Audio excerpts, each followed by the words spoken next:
টানা খরার তাপে ফেটে গেছে জমির মাটি, পানির অভাবে শুকিয়ে গেছে লাউ, শসা, বেগুন সহ নানা ধরনের সবজি। সবুজ ক্ষেত মুহূর্তেই রূপ নিয়েছে বিবর্ণ রূপে।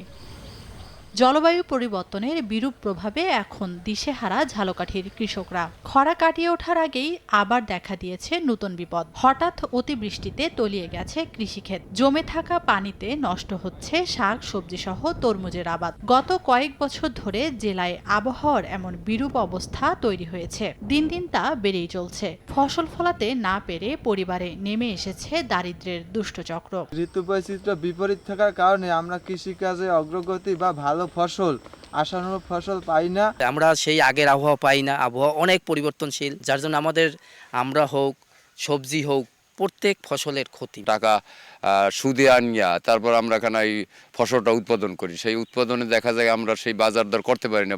খরা আর অতিবৃষ্টির এই দ্বিমুখী আঘাতে দিশেহারা কৃষকরা। টিকে থাকতে সরকারি প্রয়োজনীয় সহায়তা ও দীর্ঘমেয়াদী পরিকল্পনা নেওয়ার দাবি তাদের। বৃষ্টি নাই কারণে সব শুকিয়ে যায়, আবার যখন বৃষ্টি আসে তখন সব কিছু আবার বৃষ্টিতে নষ্ট হয়ে যায়।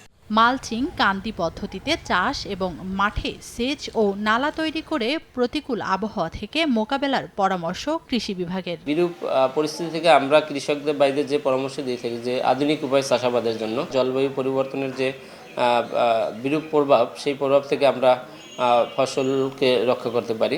কৃষি বিভাগের দেওয়া তথ্য মতে জেলায় 1 লাখ মানুষ সরাসরি কৃষিকাজের মাধ্যমে জীবিকা নির্বাহ করে থাকেন। সময় সংবাদ, ঝালকাঠি।